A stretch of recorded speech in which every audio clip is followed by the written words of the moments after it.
And now, the moment you've all been waiting for. I know Bobby De Niro has some qualities that we don't share, but surely there's a chance for all of us. Like an 8-figure bank account. Yeah. There's a lid for every pot. Exactly, Sean. And, exactly. sometimes if they really like you, they don't even make you wear a lid.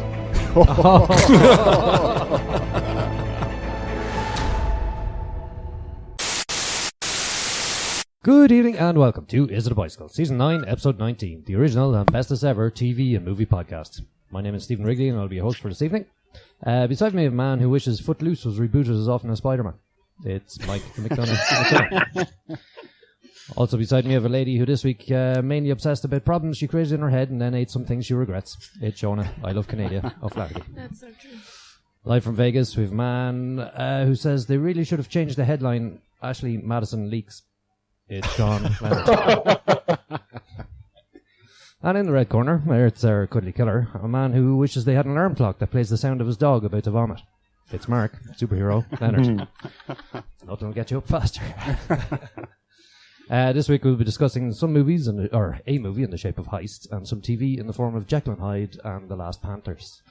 Of course, we'll have the usuals with the news and some previews and coming to a bicycle near you. So how are we doing? Fantastic. Hey guys. All right. Oh, I detected rumble in the Yeah. Doesn't sound too happy. No, that was me just moaning in pleasure. I'm sorry. Oh, Should we ask Sean or should we leave you alone for a few minutes? it's all the creamer. He's just creamed himself. Thank you, Mike. I Nice. appreciate that. Anytime, Sean. So, what's the week had in store? Shona, Yes. you were burnt, I was burnt. were you? Tell us. Burnt. Well, okay, so the local cinema here has a mom and baby cinema viewing every other Wednesday. So mothers, or any parents, I should say, I'm not going to discriminate here. Parents can bring their baby to the cinema for a $5. You get a free coffee, and you can sit in the cinema, you watch a movie that's being released, but they play it slightly quieter and with lights dimmed a little bit so that you can see, and then the room is full of parents and screaming babies, so you don't have to feel guilty when your baby is the one screaming. So it's great crack. You could just sit down, feed the baby, let the baby sleep, and you get to watch a movie and be slightly up to date with all the cool kids and what they talk about. Just one question. Why quieter? You'd imagine with screaming babies you'd want it as loud as possible. But you want the babies to fall asleep, Mike, so you need the movie to be a it's bit possible quiet. that Mike might have known the answer to that question, but was posing it facetiously. Steve, that sounds like something you'd enjoy. A cinema screen with lots of people making noise. Yeah. Oh man. Actually, I heard the new Screen 1 in a local cinema that will remain nameless. That's quite large. They've rearranged the seating, so it's massive. Okay. But they've done stadium-style seating. Right. Okay. I'm not sure what that means, but if someone's sitting in front of you, it means that there's a head in your way. Oh, no. Oh, Yeah. okay. You're not offset. Yeah. You know what I mean? Yeah. Which makes no sense. Anyway, Makes another no reason. sense. After 80-odd years of cinema design, I know, surely yeah. they would have figured that out at this stage. Guarantee you there was a guy there going, guys, Yeah. guys. Shut up, Larry. We got this. Yeah, all the design team are 6'8" or taller. Yeah. Anyway, so yeah. this week's cinema outing was Burnt, the Bradley Cooper film of he plays a chef who has, prior to the film starting, struggled with drug addiction while working in top restaurants in Paris, where he made a name for himself for being extremely talented, but then due to his drug addiction, screwed some people over, made some enemies, and then has to kind of build himself up again from nothing. So the film starts there, and we have Sienna Miller working as kind of a hardened sous chef with a heart of gold because she's a single mom, and a few other people. So he starts building his like Ocean's 11 style kitchen team of like going to this like burrito place and being like, "You're the best saucier that the city's ever seen. Come work for me." He's getting the band back together, is he? Basically, yeah. And like Sienna Miller is just like, "Come work for me. I'll triple your salary." And I think by the end of the film, it's been like 6-tupled. It's like, does anyone actually have that kind of money? So we see tell him. me, though, is the team is it diverse? It is a diverse it is team. diverse. Yeah, Good, of course. good. Yeah. Yeah. That's important these days. It's very important. Yeah. So we see him working, and the goal of the film is for him to get 3 Michelin stars. And so we see him working through some demons in the kitchen and kind of reverting to old, stressful, kind of angry Gordon Ramsay type rages in the kitchen, and then working Is it a bit towards like Shining? all work and no play makes Bradley Cooper something. Yeah. Lots of knives. Yeah, there was a lot of knives. Yeah. But I actually saw in the credits that they had 2 chef consultants whose names you would recognize that I totally forget right now because my baby Gordon is Ramsay. sleeping. No, there was not Gordon Ramsay. Jamie, what's his name? No. None of those TV chefs, but they'd be names that you would still recognize. Anyways, I did, but I can't remember them. I'm out of chefs that I recognize. What's the name of Hero? Those 2 Hero. are nothing. Yeah. But I had Oh, to the say, hairy bikers. I know them. it was a fairly good movie, actually. It was better than I expected. The other movie on offer was He Named Me Malala, which I would like to see and support, but not at 10:30 in the morning when I have a crying baby. So I have to say, I enjoyed it more than I thought I would for what I thought was essentially a fluff film to go watch with my baby and just leave the house. It's reviewing really badly, but I would love to see it. Yeah, I'd recommend it. I'd say it's worth a view. It's not I, going to Did it break make- your brain or anything, but it's fun to watch. Did it make you hungry at any point? The food, Sign of a good film movie, the I food think. porn was okay, but they didn't really focus too much on the food. There was kind of some nods to, like, Bradley Cooper when he left the scene in Paris. He's using a lot of those methodologies trying to get his 3 Michelin stars, and he's being told off by the younger, cooler chefs that his style is very outdated. So it's kind of more focusing on his techniques and stuff needing to be made more cool, like using That'd be interesting. steam baths or Bradley whatever is those. such a dinosaur. Basically. So there was You a know- whole lot of focus on food. Bradley Cooper did a TV show about 15 years ago called Kitchen Confidential, where he played a chef whose career went up in flames because of some personal problems, who was then hired by Frank Langella, playing a restaurant owner, who wanted to add some more Michelin stars to his restaurant. No way. So then Bradley Cooper has to assemble a team of diverse chefs, including John Francis Daly and John Cho, and a British person, because back then that was diverse. And basically, it ran for 13 episodes, was very, very funny. Then it got cancelled, and Bradley Cooper got to be in Wedding Crashers, and but we all know what happened after that. So I feel like I've already seen this film. Yeah. Nice. I'm just seeing here. Marcus Waring was one of the chef consultants. He does Master Chef. He's the guy who's not Michel Roux Jr. And the other thing I suppose I should point out in the film is that in real life, of course, Bradley Cooper is bilingual. He speaks French fluently. And in the film, we get to see that. He kind of switches between English and French, which I thought was quite impressive. It's subtitled. And don't worry, Mark, there are subtitles. I thought you'd love it. I can no longer watch this film. Or at least I can no longer watch it and expect to enjoy it.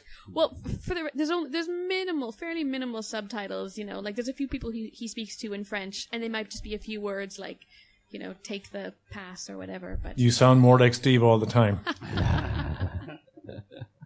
Yeah, so what would you give it out of 10?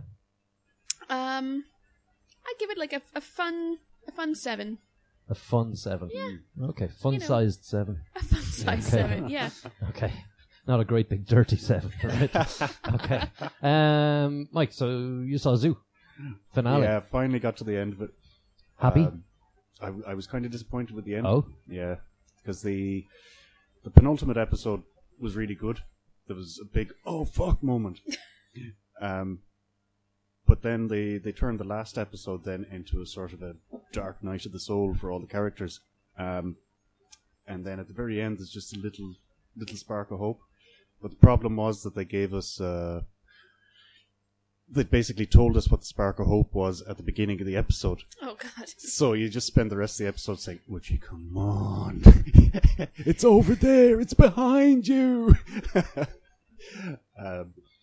So, yeah, it was a bit of a downer. But I'm still going to watch Series 2. Oh, are you? Yeah. Oh, okay. Because you're a glutton for punishment. That's right, yeah. Some bad fucking kiddies out there. I saw a movie this week called Absolutely Anything. Oh, yeah. And it stars Kate Beckinsale. Oh God, what's his name? Anyway, it's directed. It's a Monty Python-esque movie. They're all in it actually. All the remaining members of Monty Python, their voices anyway. Right. And I think it's directed by Eric Idle? I think so. But it also stars. God, the name still won't come to me. Remember, he did a zombie movie. He did a cop movie, and they're comedies. And he's an English dude. Shaun of the Dead. Yeah, what's his name? Simon Pegg. Thank you, Simon Pegg. God, name would escape. But thanks a minute. But yeah, so it's about that, and so the confederation of greater beings get together and they come across Earth and they say, okay, we have to decide whether we get rid of them now or not. So we have to give one person the ability to absolutely anything and see if they do something good or something bad, and that will dictate whether they destroy the world or not. So they give it to Simon Pegg. Don't tell him. They just give him the powers, and he discovers this in a hilarious manner.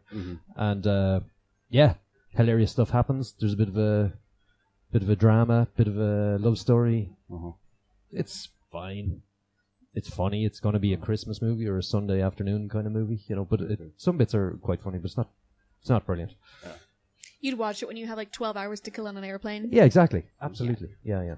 So it's a very average 5, so nothing offensive in it anyway, Mike, so it'll be okay for you. I was just going to ask how much of Kate Beckinsale's in it? How to read into that one. She's in quite a lot of the scenes, Mike. Yeah. Okay. When he gets his powers is the first thing he does. No, go Mike, right to her house. It's not. Close enough though. Okay, what else was on this week? I'm a Celebrity, Get Me Out of Here. Oh, Jesus. Who's that? Who's watching this shit? Who was that? As if you don't know. Yeah. So, season 15 of I'm a Celebrity kicked off in the jungle. And they had an added twist to the start of the show this year, which made it far less interesting. It's funny, because in reality TV shows, a lot of it depends on who you've got. Your cast is kind of everything. So they picked 2 people, said, right, you're team captains. And you're going to watch the intro video of the people. And then you buzz if you want them on your team. And whoever buzzes first gets them. But the problem was that the first girl basically buzzed for the first 3 people for little or no reason. And that left her with 1 pick. And then the next person that comes up, nobody wanted because she was so obviously and I'm not ageist, but she was old and it was obvious. And the last thing you want in a camp where you're sleeping in hammocks and you need to empty the toilets in the river is somebody old. So nobody picked her. She just went to begging. And then I think there was a bit of a scuffle over somebody else, and that was it. It was done, but it brought no drama to the proceedings because they're both very English and very, no, they brought a good choice. I'm so glad you got that person. And I was going, this is bullshit. But anyway, it kicked off then at standard I'm a Celebrity fare. But the woman that nobody picked, right, you could call it the cornerstone that the builders rejected. That's wrong. The stone that the builders rejected has become the keystone? Foundation stone? Yeah, that works. The keystone. My Bible's not the best, right? But anyway, that passage of the Bible is what I'm talking about. So she is a lady, Lady C, I think they're calling her. She's former wife of Colin Campbell. And she is the most eccentric and ridiculous woman ever in the world. She's so posh, but her accent, she's born in Jamaica. She's actually got a brilliant story, this lady. Her parents thought she was a dude because she had something going on downstairs that was a bit weird. But she wasn't at all. It wasn't a transsexual situation. It was just, she's kind of unfortunate below the waist. And she was raised as a boy for ages. And then she kind of said, seriously, here are my boobs, I'm a girl. And your dad was going, no, you're not. Here's some male hormone injections. And she's this whole fucking saga trying to get clear of that. Wow. But she did. She basically just disowned her family more or less. Her father suggested that she should kill herself at some stage. That was the best solution. And a whole host of horrible things happened to her. Wow. But she overcame all of that. And then she wound up meeting Lord Colin Campbell. After 5 days, married him. What? Realised probably quite quickly that he was abusive and an alcoholic. And they divorced, I think, 14 months later. But she kept the title because, that's not the kind of thing you give back. No. Became very friendly with the royal family, knew the Queen quite well, wrote a couple books about Princess Diana. Is allegedly hated by reporters because she always has the inside scoop on that stuff because she's actually sort of one of them. But I don't know what she's been doing since all of that stuff. Her last book was in the late 90s. But she's appeared anyway on I'm a Celebrity, presumably as cash flow related. But she's so ridiculous. Like, it's ridiculous. She was there being asked to eat like kangaroo penis. And she was like, no, I do like some penis. And things like that. It was pure funny. And she was so like, she was just such a lady as she ate like bull testicles. And she insisted on eating her crickets with a knife and fork. Hang on, is this Survivor or I'm a Celebrity? Oh, you've never watched I'm a Celebrity, no? No. Did they? It's the same. They do the same kind of challenges. Oh, okay. Some are physical, some are, strong stomach competitions. Others are don't be afraid of creepy crawlies. It's the same as Fear Factor. It's just, it's a different format. Yeah. And you have Z-list But, celebrities. and then there was a hilarious scene last night where she refused to do a challenge because they were asking her to clean pots, basically to scrub pots to find clues to solve a puzzle. She was I can't do her voice because it's such a unique accent, but she's hilarious. She's making it a great. So what do you think that the British public decided on who should do the next challenge given her antics last night? Yes, you've guessed it. She's doing the next challenge as well, and probably all the rest of them, as long as she continues to make great TV like she's doing. So it's like, if you don't like I'm a Celebrity, you won't like this because it is that. But she is just a brilliant cast member. I can't wait to see her try and do other stuff. It's brilliant. Tell me, did you see UFC? I saw the Ronda Rousey fight only Yeah. because on my internet feed there is no time to waste. I have to immediately know the result or someone is going to tell me. This is actually worth mentioning. Have you heard about this? Yes. Oh, you have? Okay. Yes. Still worth mentioning, though. Go on. Oh, yeah. So the main event was Ronda Rousey, undefeated, facing Holly Holm, undefeated. One is a boxer, one's known for judo. It was an interesting fight because I have never seen. Actually, no one has seen Ronda being thrown around the place like this, literally, or being punched hard like that. It was I don't know, a revelation really, because she didn't look like anything like the athlete that stood in the ring the last time she was fighting. I don't know, she looked battered. A bit out of shape, actually. Disagree. Do you? I've been having the same fucking internet argument all week. Oh. So you're all tooled up then? Yeah, actually, I should put it a different way. I've been avoiding the same internet argument all week. So I went on my Facebook and a friend of mine had posted this big, long post about how... Now, he knows stuff. He was a fighter himself. He's not a lay person, right? Yep. This big, long post about how Ronda Rousey messed up her game plan, should have used more judo, holes in her striking, the obvious holes in her striking have finally been found out. That's kind of what happens, right? And that annoyed me in a variety of levels. Because, everybody knows she's not a striker. It's not like she was going around pretending to be Mike Tyson, Yeah. She was able to strike because she'd so many other things that people were worried about. And the other thing that I disagreed with was that she didn't have a bad game plan, air quotes. She was trying to take Holly Holm down, and she couldn't do it. Right. And the world at large, the great unwashed, went, she should have used her judo and taken her down. Yeah. Why didn't she just take her down? Well, the answer, idiots, is she was fucking trying. And she couldn't do it because Holmes' movement was too good. She kept changing directions. She kept backing up. And even when she did back up too far, she always got off the cage before Rousey closed distance where she could do a takedown. That's why, right?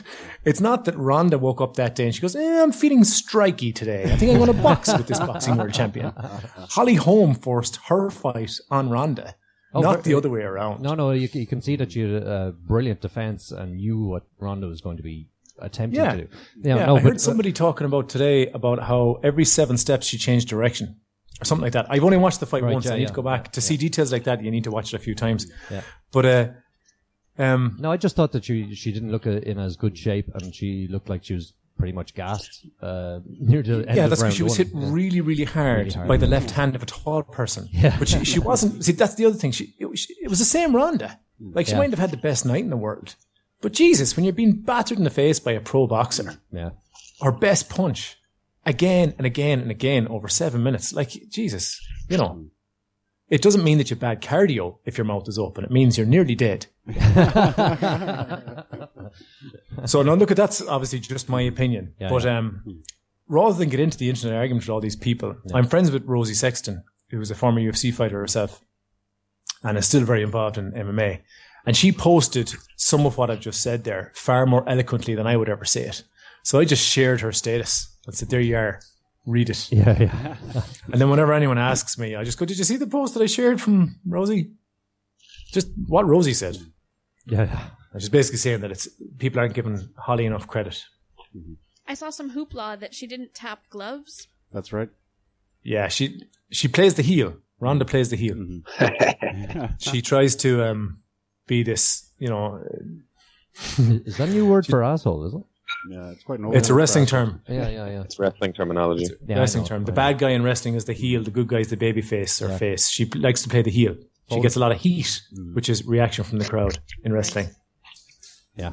But this was a shoot, though. I'm not trying to say that this was a work. This was a shoot. I was very what's the word? Had very conflicted feelings watching this, because when I first Rhonda first came on my radar, I thought she was the biggest asshole on the planet, and I was just waiting for the day when somebody would smash her fucking face in. Right. But then over the last couple of years, I kind of got to like her, for the stuff in the movies and that kind of stuff. Yeah. So then when I did get to see her getting her fucking face smashed in, I was like, yay! Oh, no. Yay! You're on the fence about the whole thing? Yeah. I think it's good to, fresh champion. Yeah, it's certainly Shake it livened a up the bit. division. Yeah, for sure. Yeah. Yeah. Instead of everyone queuing for their go at, just Ronda, Yeah. Go on, Sean. Speaking of fresh champions, Mark got me all revved up there. So the WWE were in Ireland and England this past week. Yes. And so at a non-recorded, at a live show, the WWE champion, who has been the champion since WrestleMania, so that's like April, so a fair amount of time, 6 months, Seth Rollins, and there's a photo of him exploding his knee trying to powerbomb a 300-pound man. Oh, Jesus. What? So this is the champion, right? This is their biggest guy, and he's basically he's going to be the future of the business for the next 10 years. He tore his ACL and meniscus and something else CL. His whole knee. He went into immediate surgery. So ESPN SportsCenter Jonathan Coachman, who actually used to work for the WWE, immediately got the scoop. I'm sure they've got a deal going on where they mention WWE every now and then, as long as WWE gives them the exclusives. Literally within a day, they just had to be like, we're going to be holding a tournament for a new WWE champion, which is fucking insane, right? Because what that means is someone they were relying on for at least another 8 months of storyline is gone. So they have to write 1 month of new story immediately on the hop, and they have to pick a new guy to put their faith in and to make the face of the company.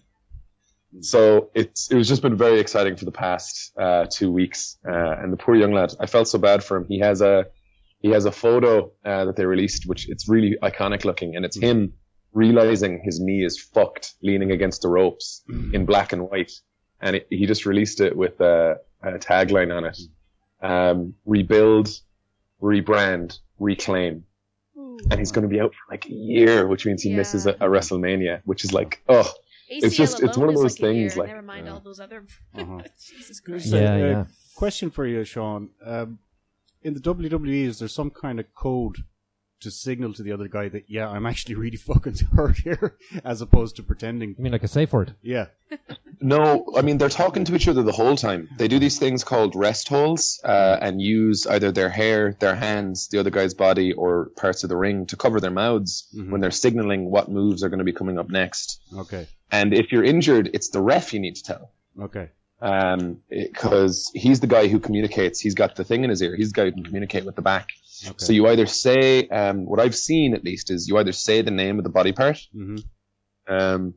and then the ref gets the doctor and the doctor checks on you. Or what you have to do is to say it to the guy who you're fighting, so he doesn't keep trying to fight you. Yeah. And then he usually will go draw heat from the crowd or just come up with a reason why he's not coming over to pummel the shit out of you. You know what I mean? Yeah. And give the ref time off camera to just have a conversation. Okay. It's pretty intense. Like there's this thing that I actually put into effect on Halloween when I saw some guy bleeding from his face, unconscious in a gutter on the way to a bar. And there's a thing they do where if they don't know if you're selling, which means pretending to be hurt, or if you're actually conked out, like concussion or something, they put their hand, the ref grabs your hand with his, and if you don't squeeze his hand, then that means you don't realize you're supposed to be doing that, which means you don't know where you are and you don't know what's going on. So, like, there's a bunch of shit like that, and they have a doctor right there, but it's just, I felt so bad for him. Oh, and one last thing about wrestling. Apologies. The WWE Network is having Undertaker Week, because as of Survivor Series this Sunday, he'll have had a 25-year career. Wow. Whoa. That's my lifespan, by the way. So they're doing, there's this show called Legends with JBL, which is basically just a round table where there's no nonsense, there's no characters. They just tell their stories about being on the road and about various scandals. So they're all given stories about The Undertaker, and I have to tell you this one, right? So there was a match in 1996 where Stone Cold, who wears a knee brace and has for most of his career, he did a move which ripped off part of The Undertaker's ear. Oh. So they fight the rest of the match, and then they're in like Manchester or something like that, and they have to get on a flight, a very particular one, because if they don't, they won't make it back to the USA for Monday Night Raw the next day. So they're in their ring gear, Triple H, Stone Cold Steve Austin, and The Undertaker, all trying to hold The Undertaker's ear on, because they don't have time to go to a hospital. They don't fucking have time. Complete cowboy bullshit. Like, so they go to the airport and they get on the flight, and The Undertaker passes out from either blood loss or just complete exhaustion. And unfortunately for Kurt Angle was sitting next to Vince McMahon, Olympic gold medalist Kurt Angle, and they started play wrestling. And The Undertaker wakes up and sees Kurt Angle has what looks like a chokehold on Vince McMahon, The Undertaker's boss and longtime friend.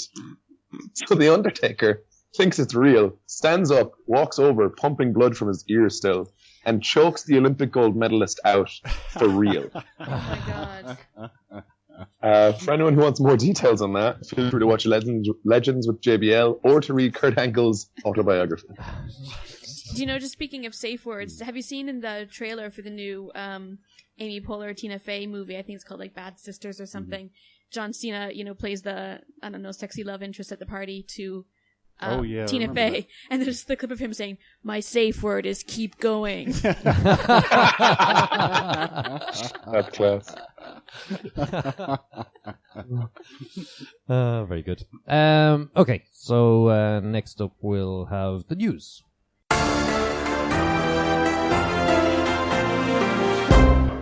Spectre still haunts box office. The ticket-selling powerhouse that is the James Bond franchise was number one for a second week in a row in the US, dropping only 49% on last week's takings. That's the second smallest week 2 drop since Casino Royale. Around the world is where Bond is really racking up the numbers. It took an estimated 48 million in China, and if that becomes actual, it will be the largest opening 3 days for any 2D US film. A notable statistic here is Skyfall took 59 million in China in its entire run. Sitting at 543 million worldwide, Spectre is now number 8 for box office takings in 2015. It'll be interesting to see how The Hunger Games impacts that next week. Fast and Furious 8. Fast and broody, but more angry at the injustice in the world than furious. After the tragic death of Paul Walker throwing the series into a brief yet poignant uncertainty, the wheels are now back on for FF8, scheduled for a 2017 release date. But this time it's going to be all about the story, which confused me after having watched the previous films. How were they not all about the story? Anyway, Straight Outta Compton director F. Gary Gray will be at the helm and is putting the focus where it has to go, according to star Vin Diesel, who says, "You can't keep doing bigger and bigger stunts forever. Eventually, you need to focus on the story." This reporter can't wait for the even bigger stunts bound to be featured in FF8, along with some moving scenes of Vin Diesel staring at a wrench that just isn't quite the right size. Possibly how he spends a lot of his showers. Flash and Arrow crossover episodes are mental. No, it's better than having the Flash on Arrow or Arrow on the Flash non-sexually. When they bring another 7 superheroes along with them. That's right, folks. Bigger, better, more. That's how. The Green Arrow, the Flash, Speedy, the Hawks, there's 2 of them. Diggle, the Atom, Black Canary, White Canary, there's 2 of them too. No 2 ways about it, folks. It's going to be incredible. That's it from the news desk, Steve. Thanks very much, Mark. Just a small thing I thought we should mention is the Charlie Sheen revelations. Yeah, I was going to do a funny story about it, just couldn't hit the right note, so I left it. Yeah. Not everything is funny. Yeah, so this is where he revealed on Sit Down with Today's, was it Matt Lauer? Matt Lauer. Yeah, he revealed he's HIV for the last 4 years, I think he found out 4 years ago. And he sort of come out now to stop having to pay people money to keep quiet. He said there's Yeah, apparently there were prostitutes who were like, or at least a prostitute girlfriend who was, what's the word, blackmailing him. Yes. He's saying some people that were in his inner circle of trust, the circle of trust. Circle of trust has been breached. That just decides to go treasonous on him. Yeah. Dirtbags. So he said it's gone into the millions. The money is paid out. Are you serious? Yeah. Jesus. Said he was just he was really upset because, you know, it's not money from him, it's money from his kids, is the way he sees it, you know. Yeah, so anyway. Damn. But that's why he made anger management. I believe Denise and the kids have been tested anyway and they're negative. Oh, good. Yeah. Thank God. Yeah. So you're going to sign up for Philadelphia too, or? Sorry. Too soon. So like Chicago PD and Chicago Fire before it, Chicago Med is woefully boring by all accounts. But the good news is that next year we'll have Chicago Pest Control, Chicago Pilates. Can't wait. So Chicago Pilates would be great. Wouldn't it? Ah, brilliant. Yeah. Better Call Saul, Season 2, February 16th. Fantastic. Set your watch now. Or your phone. Mark, that thing on Fast and Furious, the 8, they're also planning spin-offs and prequels, I believe. So you're going to have loads They're of talking about enriching the story by doing things before and behind Fast and the Furious. You have to wonder how that's going to work. Yeah. I guess what they are, $1.5 billion with the last movie, so they'll make it work. Yeah. I think if they make a movie about The Rock's character, Hobbs, that could work and make money. But I can't pick another member of the cast, really, and be like, yeah, I'd just watch a movie about them. That'd be cool. Shona would. I would. Yeah. What? If it was a spin-off with just The Rock from Fast and No, Furious. just The Rock, I mean, is the only one I can think of that would be good. Yeah, I'd watch that. I think watching Vin Diesel for any more than 1 or 2 minutes on screen just makes my eyes hurt.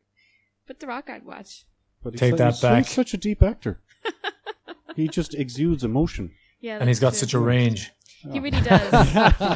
Maybe if you'd watched The Witch Hunter and contrast to compare with Pitch Black, you mightn't be so flippant. Do you know, Oscar nominee. You heard it here first. We called do it. you guys know, I heard a really interesting thing about Vin Diesel recently. Do you know he doesn't know what race he is?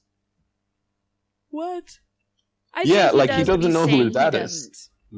All he knows is winning is winning. I thought it was drag racing he was into.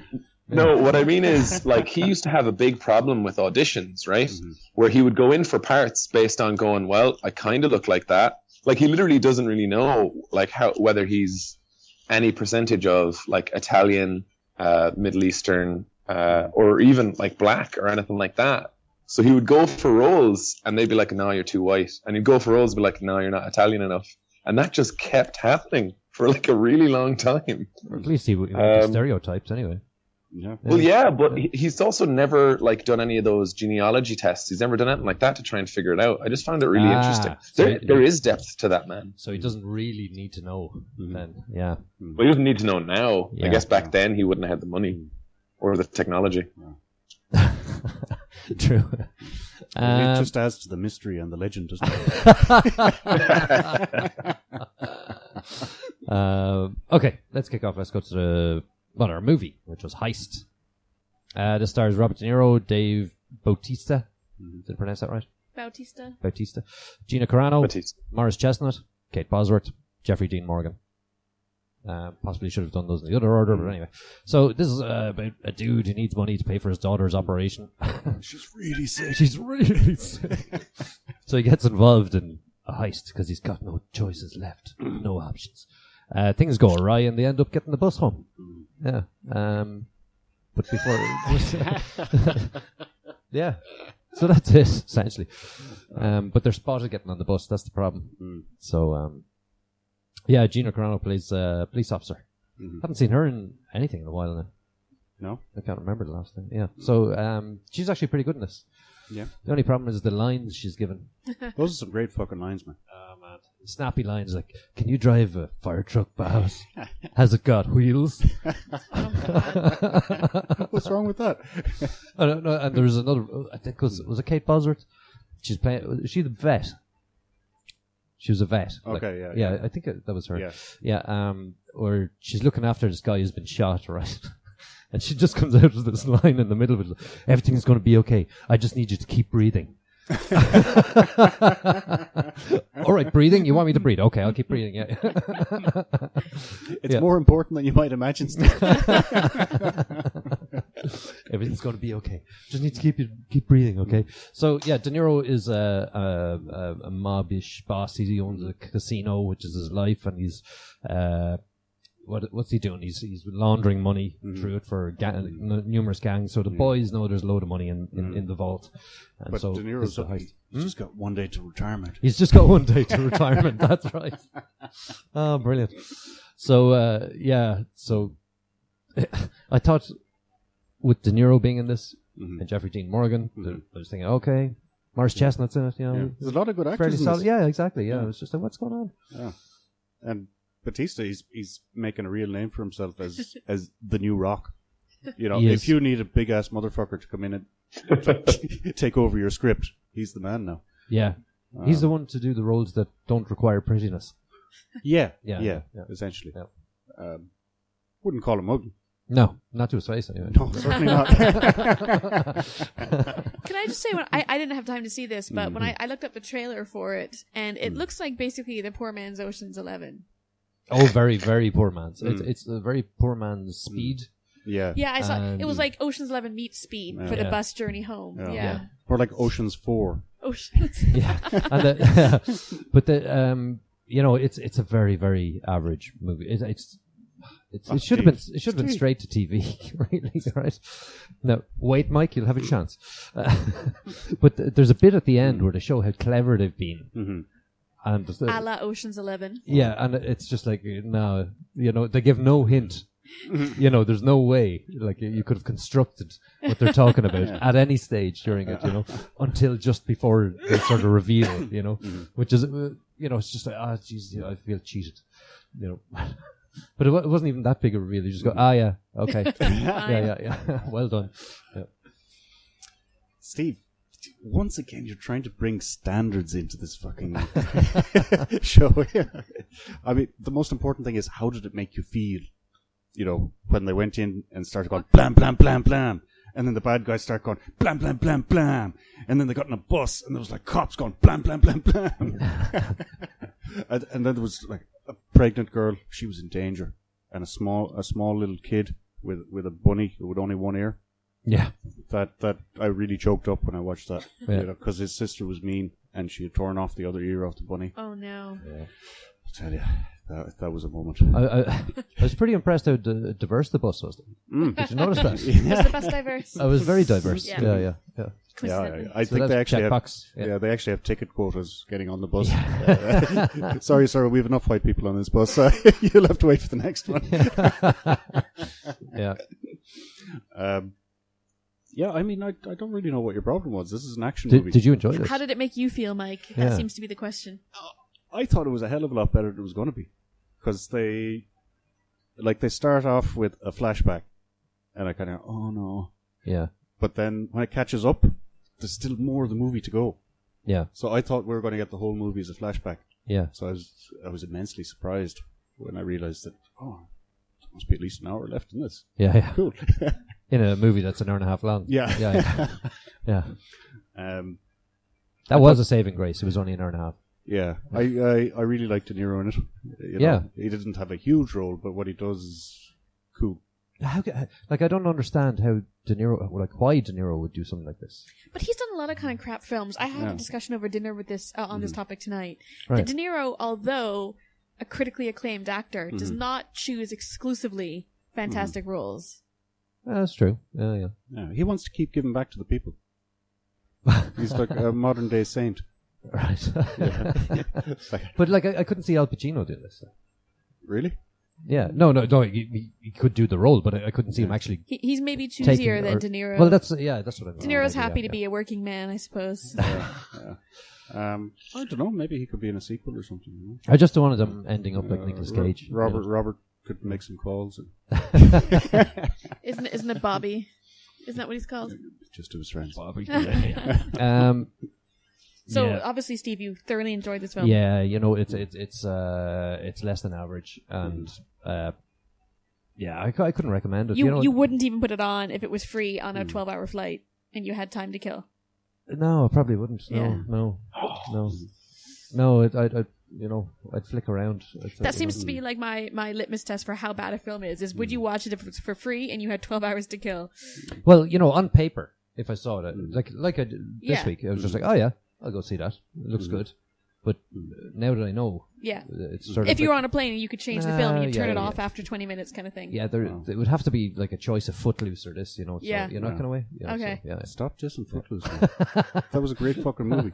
So, Mike, if you had to choose between Footloose and Heist, and you're on a plane, Good you've got question. 12 hours to Good kill, question. the movie is free, you can turn it off. What do you put on?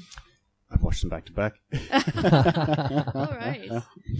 But I mean, like Steve, think about it. Would you rather listen to a cinema full of screaming babies or watch this movie? Oh, brilliant! We playing this game? Would you rather? I'd watch this movie. Yeah, for sure. Over the screaming babies yeah, option. for sure. That's not surprising. Yeah. Okay, John Market. I've nothing else to say about it. Just Mike, do you have any else? concluding Do thoughts, you have any Mike? concluding yeah, tell us more, Mike. No, I think it's a fine movie.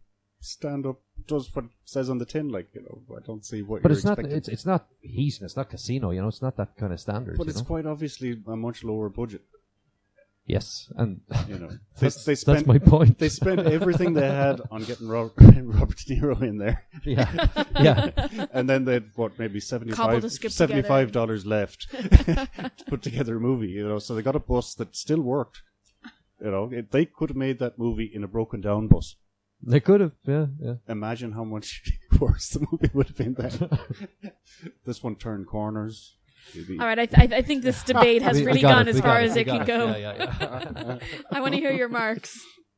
I won't say it's a quality movie, but I thought it was all right. I'll give it a 6. All right. 4 for me. All right. Yeah, for sure. Okay, next up we have what do we have next? Jekyll and Hyde. Who put this in the list?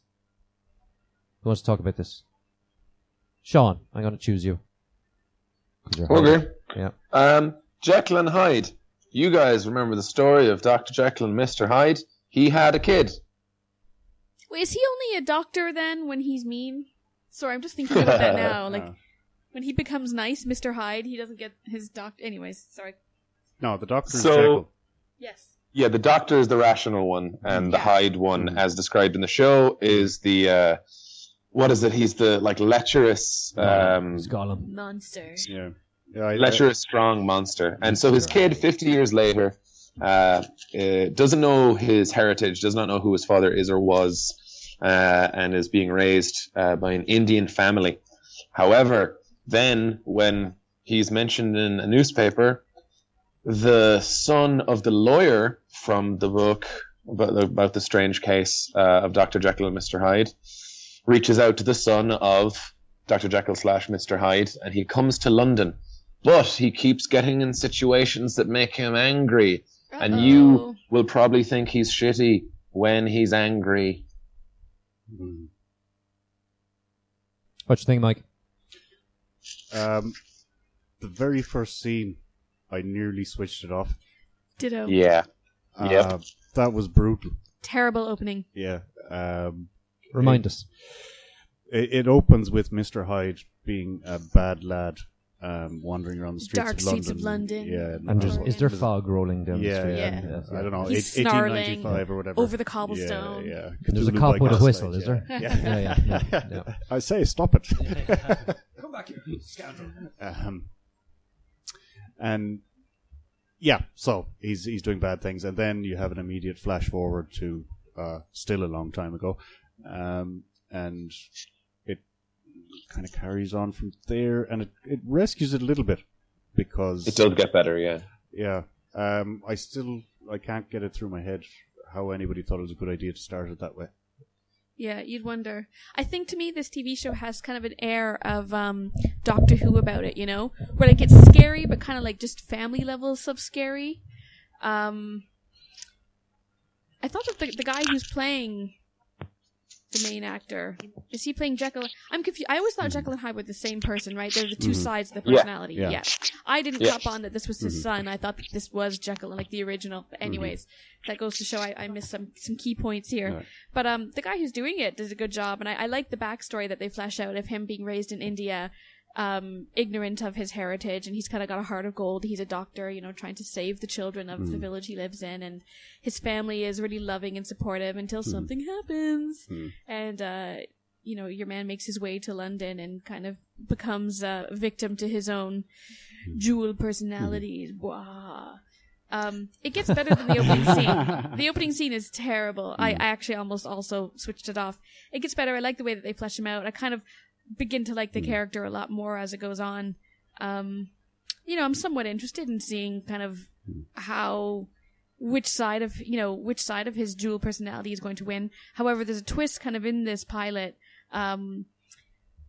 where we get news about something that's happened in his life, and it kind of ruined it a bit for me, because for me the pull would have been kind of between him having to make this trip to London to sort whatever out, and then also knowing he has this really loving family, and he's got, you know, this heart of gold, like I said, and there was a revelation during the episode that I'm just like, I'm a little less inclined now to watch it because things have changed. Yeah. I think Sean nailed it in his synopsis there, where he talked about he likened it to the Hulk. I think this is the Incredible Hulk, or an attempt at it for this generation, because you've got this nice guy that likes helping people out, but when he gets angry, bad things happen. It's a little harder to record than the way that the Hulk was written. The Hulk used to just mostly shout at the bad guys and throw them around a bit, but then he would always, like, you know, not hurt anyone that he knew was good, so he was never really a monster. Whereas Hyde most certainly is, and seems to exult in it. But you know, that being said, so it's not an original premise, but I think I liked the take on it. The setting was weird, like you mentioned as well, Mike. Like, so they started in 1885, and then it said like 50 years later, and I was going, carried the one. Like, they could have said 50 years later, faded out that lettering and faded in the actual year for thick people like me. But so they're somewhere in the 30s, I guess. You know, and then the setting where we meet the son, Jekyll the son, first of all, it was the brightest setting ever. Like, there was, I've seen darker lighting on porn sets than in this place. And that really annoyed me, because there was an awful lot of colour. Like, they really went over the top to make some place that may or may not have been tropical appear that way. It's happy and sunny. Yeah, and then they go back to London, and it's just dark and misery, misfortune, and pulling and dragging and tearing. So I don't know if they were playing up the contrast or what they were going for there, but I found that lighting a bit grating for a while. But not a bad show, I don't think. I think you're right, Shona. The lead is quite good. He's strong in either persona. So it's interesting. The lead goes by the name of Tom Rhys-Harries. Classic British name. Richard E. Grant is in this, by the way. He is in 4 episodes. This is a 10-parter. Yeah, I agree. The opening, I sort of thought, okay, we'll have a look at this. I saw the opening and sort of went, oh no, this is going to be. And then as it went on, as we've all agreed already, that it got better. And I actually went to watch the second one. Oh yeah, yeah, and it continues, and I think I'll watch more of it. Okay, yeah. See, I have episodes 4 and 5 recorded on my Sky. Ah, okay. I haven't gotten around to 2 and 3 yet, but I kind of flipped through them. Or I might do what I did with The Flash this week and just watch a random episode in like whatever season's on, and just kind of see if I still like it. So you're doing the thing, you know, where they give you what happens in 5 episodes time, and then flash back, but you're actually doing it yourself. Yes, basically, yeah. I watch an episode where I assume the plot has been established well enough. I watch it to see if it's worth me learning how that plot develops. Yeah, Sean, what did you reckon? So, the visual style of this is quite fun, and I think that they're actually making an effort. Like in a lot of the fighty scenes, like there's a scene in an alley and there's a scene in a bar where they really like to do that thing Zack Snyder does. They really like to slow down the camera and then look at his face while he moves and punches. Like the Robert Downey Jr. style of Sherlock fighting. Oh, That's yeah. what it made me think of. Caper fighting. Yes, caper fighting. Yeah. I think it's known as shiting. So I liked that. That was nice that they were putting some effort in there, and I do like the way that they're establishing the visual of when he's all popped up on, I guess, his inherited genetic Hyde juice. Yeah. So I do like the weird goopiness. I think I'm very glad that his teeth are good-looking teeth and not dumb fucky teeth like his dad's. That's just a point there. As for the character, I'm having a bit of a problem with the way that he sounds. Mm-hmm. Not because I think it's a bad acting choice. Mm-hmm. It's just that now he's stuck with it and going to always looking like this. I'm a bad guy. I think I might like to touch your bum. I'm not really in for a season of that. Like there was this great thing where Castiel on Supernatural thought he was only going to be in the show for like 6 episodes, maybe a season. So he tried to sound like an angel who in his first scene, his voice actually hurts the ears of the characters. So he decided he'd go like really gravelly and like really talk down like deep like this. And then it was like, yeah, he's been doing that for 6.5 years. He wishes he'd gone with an easier voice. So Sean, exactly how many Batman movies have you watched the last 10 years? Yeah, that's not frustrating to me, to be honest, because Batman doesn't talk all that much. And when he does, usually the dialogue that he has isn't weirdly foppish, drunken chicanery. Where is that? No, but like I can understand having a voice to inspire fear in criminals who are a cowardly and superstitious lot. But the fact that they're making the difference between bad guy and good guy, what am I doing? I shouldn't. Oh, I like to do crimes. Oh, mummy, please, I wish I had a mummy. I'm gonna beat you up. That's it's a little bit theater. It's like Hyde is done using cigarettes and eyeliner. Yeah, so I don't know. I'm not really being drawn to the character like split and the conflict there yet. Maybe that's because I don't know the rules, or maybe that's just because whatever. But I did like here's what happens in the next bunch of episodes. Here's a bunch of images. It looks like their special effects budget and or makeup effects budget is large enough that they can have a fucker with a lobster arm. Well, that's actually what is the rescuing this for me, is that they've added to the Jekyll and Hyde story spies and stuff and extra monsters, and so there's a bigger world to play with. So I think they might do something interesting with that. That monster we're introduced to is basically Voldemort the dog. Yeah. Oh yeah. So yeah, if it was just Jekyll and Hyde, I'd probably leave this go. But I'd be interested to see what Richard E. Grant and the boys do. That could be something. Considering you guys introduced me to this term last year, would you think I'm right in saying that this has a slightly steampunk Victorian London feel about it? Oh, nicely played. Thank you. You've been harboring that. I've been learning and studying furiously when I'm outside the Is the Bicycle Studios. You keep a little notebook for all the shit we say, don't you? Like any woman, I remember everything you say, so hold it against you or pull out my pocket at some point in the future. No, I think the Sherlock Holmes movie that we were talking about was a bit more steampunk. It's not so much because it doesn't have enough contraptions.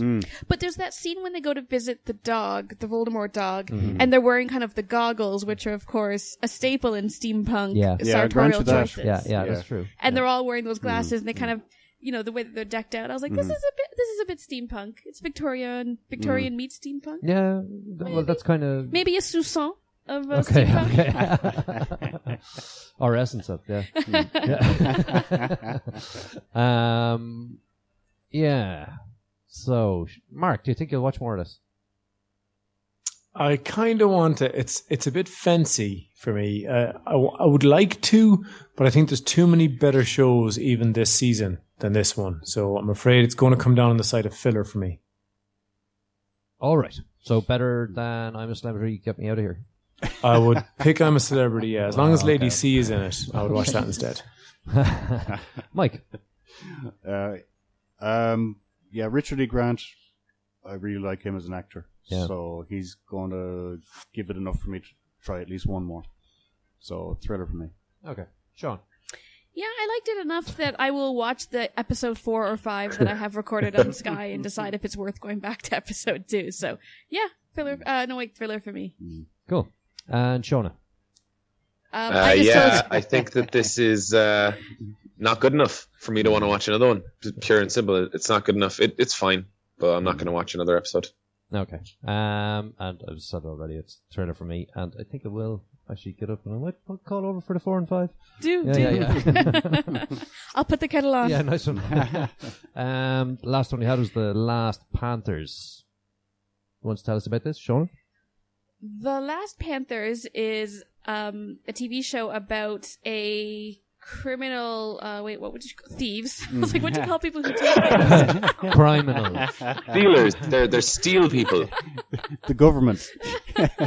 I'm sorry, everybody. I don't sleep that much these days. My vocabulary is shrinking. It's about takers. a gang of thieves known as the Last Panthers who do their heists with kind of precision, and they have garnered a reputation for themselves as being somewhat difficult to catch. They are from Serbia. So this episode starts with a bank heist that is carried out very effectively and with a little bit of flair. And then we learn about the 3 thieves and their backstory, one of whom has a panther tattoo on his chest, and we learn he is one of the Last Panthers. So we get into a little bit about his training, I suppose, and his gang, and they have a diamond that they have stolen from a bank in the beginning of the episode. The heist didn't go quite as planned because one of the amateur thieves fucked up, and so now the diamond is not worth as much as it used to be, and so they're all trying to sell the diamond whilst trying to also save themselves and evade the police. The Last Panthers in Serbia have a relationship with the police there where they don't have to worry so much, but there is she FBI? No, she's CIA. Oh, there's a woman anyways she's an insurance fraudist. Oh, is that what she is?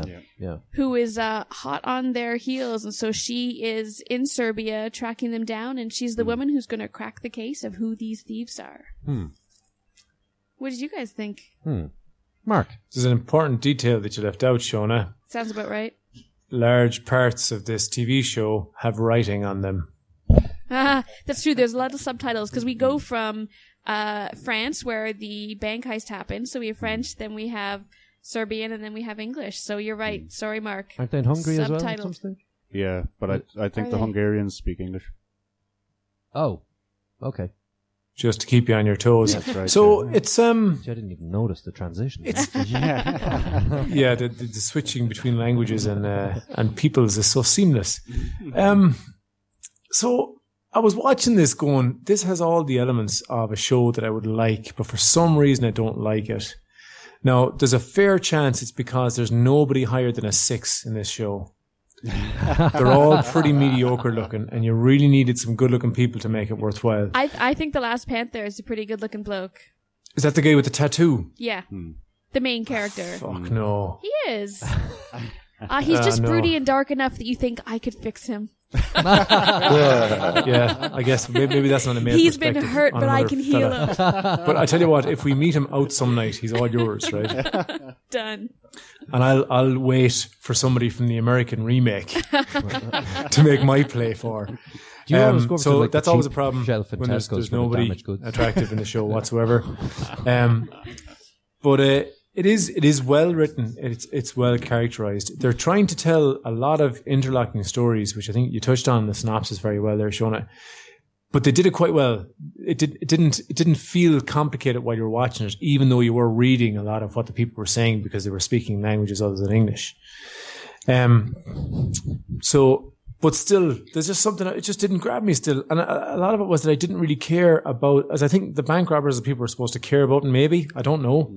I didn't care about them anyway. And the PTSD diamond expert, I didn't really care about her because they just didn't get enough of her story out there. They were showing us tiny little vignettes of her past and why she's all PTSD, but not enough to put a hook in me about her character. So it seems like a quality show, well written, well acted. It just didn't land for me. Yeah. Mike, do you remember when you were back in Beirut? Do you remember that time? Yeah, I came through it, you know. I don't know about it being well written. Yeah. I don't do the Balkans. It wasn't half as bad as Tehran. Those flashbacks really killed it for me. Similar to Mark, I struggled to care about any of the characters. I wasn't sure, are we rooting for the insurance girl or the bad guys or the local cop who's got home issues, really serious home issues, obviously. They put a lot of stuff into it, but I don't think enough happened that was interesting. You know, even like there's a chase scene at the start, and I kind of, is it nearly over? You know, it just, I don't know, the pacing was wrong. Some of the, what's the word? The lighting annoyed me. Like they had Belgrade, really, really kind of grey color, and then Marseille was kind of really sandy. And I know that's probably how they look, but it was like they made it's like they overdid how they really look, just to say, oh yeah, Eastern Europe is really grey. You know? And Hungary actually looked like, I don't know. Well, it was a camp, wasn't it? Yeah, it looked like a refugee camp. Yeah, it looked like a camp outside Luton or something, you know. Luton wouldn't have been top of my list, but okay. So yeah, it was okay, but I was thinking about it afterwards, and I would much rather go back and watch Romanzo Criminale than any more of this. All right. Yeah. Jonah. Well, I really liked this. I think that opening scene of them carrying out the bank robbery, you don't know anything about them at this point, and you know, when they go into the bank, they're prepared with everything, and they've got everything down, timed. They've thought of everything. You know, they don't even have to yell their request. They write it down on a piece of paper and make one of their hostages say it. So things like that you just think, oh, these guys have paid attention to like how they can evade getting caught. And then even when they're running from the bank afterwards, it's filmed in a very frenetic pace, but you see that every last detail, especially the guy who's one of the Last Panthers, has thought of every single detail, you know? Like, I mean, it looks like he's running down except random... for masks and gloves. Details. He's running down kind of streets and alleyways, but there's somebody waiting, you know, with one open, having, in one window has their shutters open so that he can kind of run in, and he knows exactly what he needs to change. And they've got somebody else kind of walking down a street who looks like a random passerby who's going to pick up the diamond, and other guy, you know, has got this really weird shrink wrap for the diamond, going to eat it, pulls out a tooth, has to swallow the diamond, it's attached to a string. I mean, these guys have thought of everything. It's very planned. But then once we start getting into their histories and we see two of them kind of seem recruited, let's say, then you have the Panther, who's the brains of the operation. He's very dark and broody, and has very has a checkered past, I'm sure, where he's been hurt before, and he doesn't have to hurt anymore. No. Were you a little breathless watching it? No, I wasn't really, but you see him kind of going back to the Panthers, and he's a bit of an outsider with them. But even then, he's obviously got skills, mad skills, as a bank robber. And I also like the stories that we get into. We have the French cop in Marseille who's trying to, find hunt down the guys. We see him kind of going into some of his connections and how he's trying to solve the case. And then the insurance fraudist. We see her backstory a bit, and she's been in Serbia before. And there's an interaction between her and the Panther, and we see that they seem to know each other, and you want to know why, how. So I really liked it. I like the pace. I like what they got into, and I think that there's enough groundwork laid that I'd be curious to see how all of those characters develop. In particular, the Panther. I agree with everything you've just said. All right then. Yeah. Sean. So, okay. So I want to first of all agree that I loved the opening scene of the actual heist itself.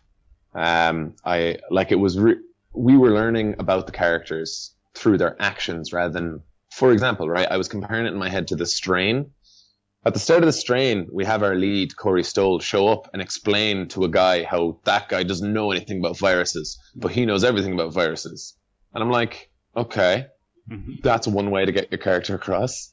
But in this show, like, not just the things that they get right, but just the specifics of what they do, like, with what they steal and what it ends up being, what they're actually stealing. Like, I really liked all those movements. And I also immediately looked at it and I was watching and I was like, they should probably be, I think they're going to do something with color here. They're going to do something. And I was waiting and I was like, come on, lads. Like, this looks like a show that is very much thought about its aesthetic. And there we go. And they did so. It just looked really interesting. It was just aesthetically pleasing to watch, the robbery. And when they split up, I love how at that moment, everyone has a plan till they get punched in the mouth. I really liked how once they split up, their characters kind of developed separately, in how they were doing what they were doing. In particular, one of the complications, really showed me a lot about a guy who hadn't said any words yet, which I really liked. I have this theory, this idea, that I'm trying to implement in my screenwriting, where when problems are solved, they have to create worse or at least different problems, whether those are like plot-wise, character-wise, emotion, whatever it is, relationship-wise, whatever it is. And I really loved that something that helped in the heist escape attempt was also a much, much worse thing. You know what I mean? I could see in the guy's eyes him literally going, not worth it. Literally just going, holy fuck, what did I do? Not worth it. Yeah. But I have to go on. So I really, really liked that. That was really pretty. I didn't have the subtitles on. And I didn't realize for a very long time, because the opening is so quiet. And then I was realizing, oh, well, they're speaking French. I know some of that. I'm going to let it go. I'm just going to let it keep going. I'm going to watch the people's faces while they act. And then they went to Serbian and I lost the plot. Yeah. So that was unfortunate. That was maybe an error. But I don't know. I thought it was really, really pretty. I don't know. I think that there was at least three. There was a woman and two lads. There's a woman and two lads minimum that were 7.5s, 8s. If we're going to get right down to brass tacks here, I thought this was a good looking cast, especially for a not American show. The insurance fraud woman, she isn't Becky from Roseanne, is she? Or does she just look a lot like her? Did anyone watch Roseanne, or am I talking North American television here? No, I know who you're talking about. And she's not unlike her. She looks, it's just the dark hair, the very pale sallow skin, the small eyes. She's a 5 at most. Samantha Morton, I don't think. Wait, that was Samantha Morton? Yeah. Wait, was she in Minority Report? She was, yeah. She was, yeah. Oh, cool. She's great at telling Tom Cruise to run. I love her acting. Roseanne from the 80s, no, she wasn't 90s, in Roseanne, no. The way that they've got her, because I'm seeing her now on IMDb, she looks quite different from how her character's done in the show, and I think her character's styling and wardrobe and makeup and stuff just reminds me a lot of Becky from Roseanne. Anyways, random thought. Gillian Anderson could have played that part. Yeah, true. Sure. She's good at investigating stuff and being English She'll play or the Irish. American version. Yeah, exactly. Yeah, when they translate it for you, Mark. Yeah. It was Sarah Gilbert, Darlene. Darlene. That was Darlene. It wasn't Becky. That's right. Yes. Yeah, okay. Sarah Gilbert. Yeah.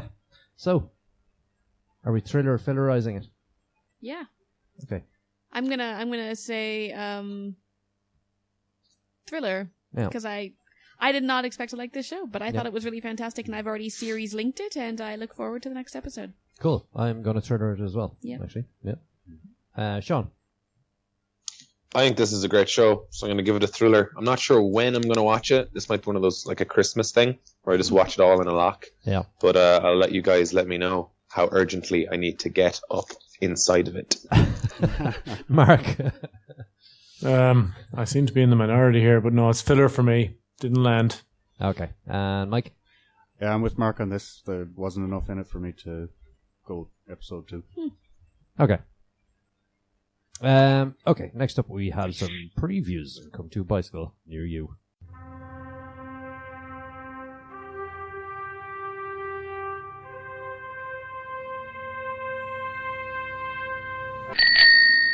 Right, 999. Woody Harrelson is doing his usual shtick in a bar, talking about how, oh, listen, Tom Hanks's kid, you think you're going to make a difference? That's the dumbest fucking thing I've ever heard. You'll always be overshadowed by your father. And then Colin Hanks is like, I drive a truck that has all the money from the bank. My life could never go wrong. And then shit goes wrong, and a bunch of famous people show up. And I'm like, how haven't I heard about this movie before? This is fucking class. So Gal Gadot is also in this. Wonder Woman. She is too. That's right. Yeah. And she was a pretty wonderful woman in Oceans 11, 12, or 13. I can't remember. Yeah. Or all of the above. Yeah. This looks interesting. Would you agree? This looks so scary. This looks so. I've never heard of this film either. I have no idea what it's about or even what genre they're kind of marketing it as. But when there comes to it, when there's the scene in the trailer where a guy opens up the trunk of the car, there are 2 people in there, there's blood everywhere, and then he holds up a baggie of their fingernails, and I just tapped out. I said, nope. I'm going to spend the rest of the week trying to get that image out of my mind. It's Cryama. Cryama. Yeah, crime drama. Oh, right. Yeah, no. Wow, wow. Yeah, it seemed quite brutal, all right. Like there's severed heads and stuff around there. Yeah. But I noticed that they try and recover from that with boobs. You see a couple severed heads, they show you some boobs. It's always a good play. Do you know, I actually liked this It's like a so mild much. form of anesthesia. Serotonin release. I liked this so much, I stopped watching the trailer once I realized it was 2.5 minutes long. I literally was just like, I'm going to watch this. Yeah. I do not want to know anything about the plot. Yeah. Must set reminder to watch this and make everyone on the podcast watch this whenever it comes out. No, I'm busy that week. The next one is Dirty Grandpa. Robert De Niro again. He's going on a road trip, a caper, if you will, with Zac Efron. It looks like it's, He's, his wife dies, and I think the trailer seems to begin with her funeral, and then the next day they decide to go on a road trip, and they meet their likes of Aubrey Plaza, who is April from Parks and Rec. And there is a scene where she has Robert De Niro, like, motorboat her, and just the thought of her having sex. Anyways, I can't even. It's gross for it's a whole other reason. What's her name? Aubrey Plaza. All right. Is that the girl that tells him to open her bra like she's opening a pension check or something? Yeah, and then she's just like, I want you to put your face in my boobs like they're your reading glasses or something like that. She's now fumble around like you're looking for your glasses. Something like that, yeah. I thought that was class. This was quite heartwarming for me. It kind of, gives me the idea that there's a chance someday. When you're an old, decrepit man, some young, hot thing will want you to motorboat I'm her. already an old, decrepit man. So. Yeah, I'm with you, Mike, to be honest. There has, I know Bobby De Niro has some qualities that we don't share, but surely there's a chance for all of us. Yeah. Like an 8-figure bank account. Yeah. There's a lid for every pot. Exactly, Sean. And, exactly. and sometimes if they really like you, they don't even make you wear a lid. So if you like jokes like that, then this movie might be right up your alley. Zac Efron seems to be going through some emotional crisis because he's going to get married. But then Bobby De Niro is just like, fuck it. Maybe just have sex with a bunch of people and then we can bond. Yeah. Yeah, That's the movie. I mean, it's not going to be different from that. It could be good. I don't know what the level of jokes are, and we have that classic bicycle trailer, comedy trailer worry, right? That they've shown us the jokes. Yeah. And it's kind of like the anti-Meet the Parents, isn't it? Yeah. Yeah, and a bit of Hangover thrown in there. Yeah, look, Mike's laughing already. He can't wait. Look at him. I'm laughing because I'm looking at the look of disappointment and horror on Shonna's face. I'm actually just picturing myself having to watch this movie, and like the humor is gonna be based on like, isn't it gross that old people want to have sex with young people? And I just like, I don't want to see that. Hold on. Why can't the humor be based on old people like having sex still? Let's treat them with respect and give them some nookie. She's just a bit ageist. Well, Yeah. Horrifically ageist. That's not the I'm humor. profoundly offended really by this position. That's why you're here, Mike, to make it a diverse collection of That's people. right, yeah. I am diversity. Yeah. Okay, last one I looked at was Race. So this is the Jesse Owens story. Mm-hmm. Yeah, so fight race. So hang on, we can't say anything about the plot in case we ruin it for Mark. So Mike, you saw this live, didn't you? Yeah, I got tickets that weekend. 1936 Olympics. Yeah. So what is it, Mike? Tell us. It's the story of the 1936 Olympics, where a young man called Jesse Owens showed up and embarrassed. No, I can't say that. He went to Hitler's Olympics, despite great pressure not to take part, him not being a member of the Aryan race. And, the story is about that. And he won them in the face. Steve. The trailer does say that. The trailer literally talks about what happened. It's fine. I thought the trailer was just like, will he go to the Olympics or not? Who will he will he chase his dream or will he support his... It's not Chariots of Fire. Come on. There are title cards that literally say he broke every record there was. But he runs real fast. Well, this is one of those discussion points where you say, can you use history to spoil a plot?